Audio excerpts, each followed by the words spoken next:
बजरंग जायसवाल, छत्तीसगढ़ कोरबा जिला का रहने वाला हूं जी। आप बताएं आपकी टेस्टमनी क्या है, आप अपने बारे में बताएं सारा। मेरी टेस्टमनी ये है कि जब मैं प्रभु में नहीं था, प्रभु को मैं नहीं जानता था, तो मैं एक व्यभिचारी और नशा करने वाला व्यक्ति था। मैं क्लास 10th से ही नशे में था, बियर और सिगरेट का नशा मैं करता था। उसके बाद मेरी शादी हुई 2005 में। शादी होने के बाद मेरा मैरिज लाइफ समथिंग साल भर ही सही चला। उसके बाद मेरी पत्नी को समझ में आ गया कि मेरा पति नशेड़ी और शराबी और व्यभिचारी किस्म का व्यक्ति है। मैं हर रात छोड़ के अपनी पत्नी को बाहर निकल जाता था। साथ ही मेरा किराने का दुकान था, मैं थोक का व्यापारी था, बहुत अच्छा मेरा बिजनेस था।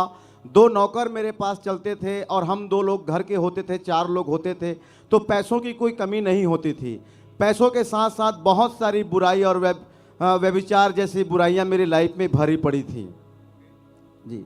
और 2017 में आपकी वाइफ को किसी ने यीशु मसीह के बारे में बताया, सुसमाचार मिला। मेरी जी बोलिए प्लीज। जी जी, उसके बाद बताइए फिर क्या हुआ आपकी जिंदगी। मेरी वाइफ मुझसे बहुत परेशान रहती थी व्यभिचार को लेकर के, और खुदा मुझे माफ करे, मैं इस कदर व्यभिचार में डूबा हुआ था कि मैं बाहर की औरत को अपनी घर में लाके मैं 15-15 और 10-10 दिन 15-15 दिन में रखता था, और मैं अपनी वाइफ को अपने घर से निकाल देता था। इसी वजह से आपकी जो मैरिड लाइफ थी खत्म हो चुकी थी, डिवोर्स तक बात पहुंच चुकी थी। जी जी। फिर आप बताएं आपका जीवन कैसे परिवर्तन हुआ, कैसे आपकी लाइफ में फिर डिलीवरेंस आई। उसके बाद हमारे क्षेत्र में एक पास्टर जी थे जो मेरे दुकान से ही सामान लिया करते थे, मेरे अच्छे कस्टमर थे।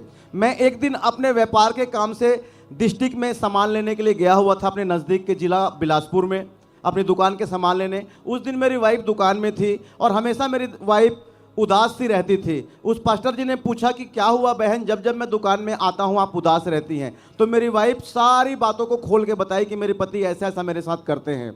तो वो बोले कि आप अपने हस्बैंड से बात करना, मैं उनसे बात करूंगा कि वो आपको चर्च भेजेंगे, आप चर्च आओ, खुदा आपके लिए काम करेगा, आप परेशान मत हो। तो मेरी वाइफ उस दिन जब मैं रात में घर आया तो मेरी वाइफ बोली, जस्ट अगले दिन संडे था, तो बोली मैं भी चर्च जाना चाहती हूँ।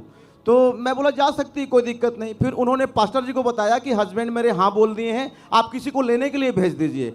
वो अपने वॉलंटियर को लेने के लिए भेजे और मेरी वाइफ उनके साथ चर्च गई। उसके बाद जस्ट दुकान बंद करके 10 बजे मैं अपने हॉल में बैठता था और अपनी शराब की बोतल और कुछ खाने पीने का सामान, सिगरेट निकाल के मैं बैठता था। तो मेरी वाइफ रात में मेरे को, जब मैं दारू पीता था उस समय वो मेरे को वचन सुनाती थी। और नशे और ऐसी हालत की वजह से आपकी हालत पागलों की जैसी हो चुकी थी। उसके बाद डिप्रेशन में थे आप उस समय जी। उसके बाद मेरी वाइफ मेरे को 2-3 हफ्ते तक लगातार वो वचन सुनाई। संडे जब मैं दारू पीने के लिए बैठता था तो मैं एक दिन नाराज होकर उसके ऊपर बहुत गुस्सा आया और उसकी बाइबल मैंने उससे छीन ली और बाइबल पर मैंने दारू डाल के माचिस मार दी। दारू में मैंने बाइबल को पूरी जला दी और राख कर दिया, एक एक पन्ना जला के, और जला करके मैंने पूरा राख फेंक दिया बाइबल को। और उसके बाद मैंने अपनी पत्नी से कहा कि आज के बाद अगर तू मुझे बाइबल का वचन सुनाएगी तो मैं तुझे आग लगा दूंगा मिट्टी तेल डाल के। उस दिन से मेरी पत्नी मुझे वचन सुनाना बंद कर दी। लेकिन उसी दिन, उसी रात से मुझे नींद आना बंद हो गया। मुझे रात में नींद नहीं आती थी। ये कंटिन्यू धीरे धीरे 15-20 दिन ऐसा हुआ। मुझे लगता था कि नॉर्मल है, लेकिन उसके बाद मेरा माइंड थोड़ा सा डिस्टर्ब होने लगा, आंख में सूजन आने लगा, चेहरे लाल हो गए।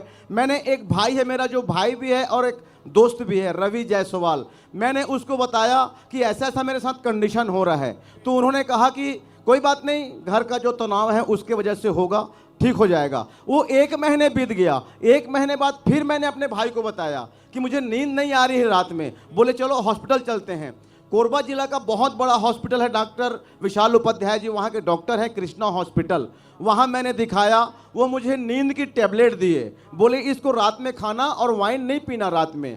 मैं नाइट में खाना खाने के बाद 1 गोली खाया और रात में मुझे नींद नहीं आई। मैं लगभग 2 बजे उठ के दूसरा टेबलेट फिर से खाया, फिर भी मुझे नींद नहीं आई।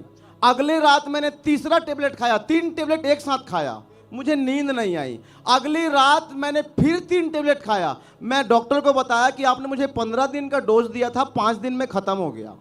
बोले पागल हो जाओगे, ऐसी नींद की गोली नहीं खाते हैं, वापस आओ।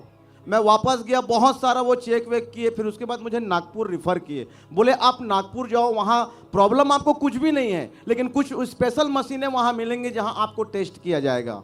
मैं व्यापारी था, पैसे के लालची था, नागपुर जाऊँगा, 1-2 लाख रुपया उतरूँगा। मैं जाने की मर्जी में नहीं था। रवि भाई को बताया डॉक्टर ऐसा ऐसा बोल रहे हैं। वो भाई प्रभु में थे। रवि भाई बोले किसी पास्टर को बुला लो और प्रार्थना करा लो।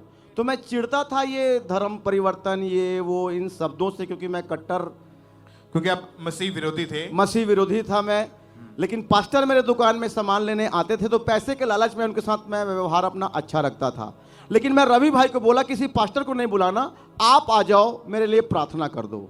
रवि भाई अपनी वाइफ के साथ नाइट में 10 बजे मेरे घर पे आए और मेरे लिए प्रार्थना किए और भजन संहिता का एक अध्याय वो पढ़े। मुझे याद नहीं है कौन सा अध्याय वो पढ़े। उसके बाद बोले कि अब रात में तुम जाना खाना खा के बिस्तर पे और जाना और प्रभु से बोलना कि प्रभु, वो भाई आया था, वो बताया कि तू जिंदा परमेश्वर है, अगर तू मुझे आज की रात नींद दे देगा तो मैं अपना जीवन तुझे दे दूंगा परमेश्वर, मैं तुझ पर विश्वास करूंगा। ऐसा आप प्रार्थना करना, ये उसने मुझसे कहा। और मैं खाना खाने के बाद बिस्तर में गया, कंबल ओढ़ के मैं लेट गया और छाती में हाथ रख के मैं ऐसे ही बोलने लगा। मेरा वर्ड पूरा नहीं हुआ था, मुझे नींद आ गई थी। उसके बाद मैंने रवि भाई को फोन करके बताया कि ऐसा ऐसा है, मुझे नींद आ गई। बोले रोज रात को ऐसे ही करना, रोज रात में नींद आएगी। और सच में मैं रोज रात को ऐसी प्रार्थना करता था और मेरी प्रार्थना कंप्लीट नहीं होती थी, मुझे नींद आ जाती थी। और ऐसे करके परमेश्वर ने आपका जीवन परिवर्तित किया। आप बताएं 2018 में जब आप यहाँ पे अंकुरम मिनिस्ट्रीज के बारे में आपको पता चला और परमेश्वर के दास का जो सरमन था, वचन परमेश्वर का आपने सुना, उसके बाद क्या बदलाव आया आपकी जिंदगी में? उसके बाद जब मैंने देखा कि नींद की गोली खाने के बाद मुझे नींद नहीं आई थी। ऐसी क्या बात है यीशु मसीह के, बस मैं इतना बोला और नींद आ गई। मैं नेक्स्ट संडे से चर्च जाऊंगा और पता लाऊंगा कि चर्च में होता क्या है। और फिर जब इन्होंने 11 फरवरी 2018 की मीटिंग को देखा, उसमें परमेश्वर के दास ने जब प्रेयर करी तो पूरे फेथ के साथ इन्होंने सुना कि ये तो मेरे लिए है, मेरी डिलीवरेंस के लिए है। उस प्रेयर के दौरान परमेश्वर ने इनकी जिंदगी में काम किया।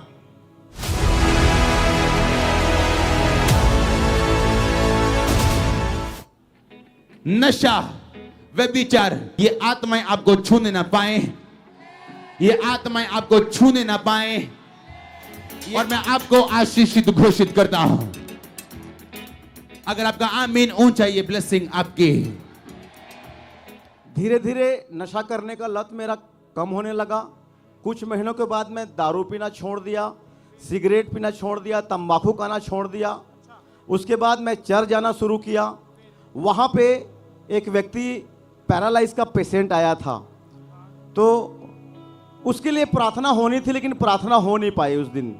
तो उसके बाद मैंने उससे कहा कि एक काम करो, जो भाई मुझे बताया प्रभु के बारे में, उसको मैं आपके यहाँ लेके आऊँगा, वो आपको बताएगा। आप जब आपने परमेश्वर के दास का हुई डिलीवरेंस वाली प्रेयर को रिसीव किया, उसके बाद आपका जो जीवन था वो चेंज हो गया और आपने रिपेंट किया, तौबा करी, अपना जीवन परमेश्वर को देने का वायदा किया।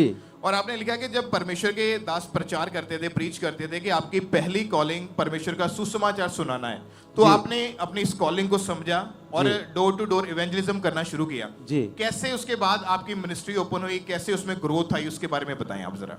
जी एक मिनट। मेरी वाइफ के साथ मेरा जमता नहीं था, तो जब मुझे नींद नहीं आई ना काफ़ी महीनों तक, तो मैं सुसाइड करने का 3 बार प्रयास किया, जिसमें असफल रहा। जब मैं चर्च जाना शुरू किया, प्रभु को जाना, तो इससे मेरी पत्नी काफ़ी हैप्पी हुई। मैंने रिपेंट किया, व्यभिचार छोड़ा, और व्यभिचार छोड़ने के बाद मैं अपनी पत्नी से बात किया कि हम सेवा करेंगे। मेरी वाइफ बोली बिल्कुल करेंगे। मैं बोला दुकान हम बंद करेंगे, क्योंकि ये दुकान, ये पैसा मुझे सेवा करने से रोकेगा। तो बोली ठीक है, आप जो करेंगे मैं एग्री हूँ आपके साथ। हमने शटर गिरा दिया और शटर गिरा के मैंने सेवा शुरू की। बट कलीसिया हमारी स्टैंड नहीं हो पा रही थी। मैं डोर टू डोर मैं जा के सेवा करता था। 2020 मार्च महीने में मैं पापा जी की मीटिंग को अटेंड कर रहा था, संडे के दिन ऑनलाइन। तो पापा जी बोले कि आने वाले गुरुवार और आने वाले संडे को यहाँ एक बॉक्स रखा जाएगा जिसमें आप सबकी प्रार्थना निवेदन रखी जाएगी। और उस बॉक्स में आपने अपनी सेवकाई के विषय में इन्होंने प्रेयर रिक्वेस्ट उसमें बॉक्स में डाली, और उसके बाद जब इन्होंने 2021 में सितंबर महीने में चर्च लगाना शुरू किया, सेवकाई शुरू करी, तो उसके बाद से आपकी चर्च में ग्रोथ होना शुरू हुआ, चर्च बढ़ने लगा। और अभी बताएं, अभी आपकी चर्च में कितने लोग आते हैं? 1000 प्लस हमारे चर्च में लोग आते हैं अभी। तारीफ करें, जीवित खुदा के नाम को महिमा दे ऊंची आवाज में। और परमेश्वर ने आपकी लाइफ में से हर तरह के उस पहली डिस्ट्रैक्शन को दूर करके, और अभी आप हर एक चीज से फ्री हैं, और अभी आप परमेश्वर की सेवा करते हैं, लोगों को यीशु मसीह के बारे में बताते हैं, सुसमाचार प्रीच करते हैं। परमेश्वर का थैंक्स करें एक बार जोर से तालियों के साथ। और परमेश्वर ने अपनी चर्च की इनको 200 मरले की जमीन के साथ ब्लेस किया, दानों वरदानों से ब्लेस किया। आप क्या कहना चाहते हैं परमेश्वर के दास के बारे में, जिनके द्वारा इतना आपकी जिंदगी में बड़े काम हुए? मैं ये कहना चाहता हूं कि अगर आपका मेंटर नहीं है तो आप अनाथ हो।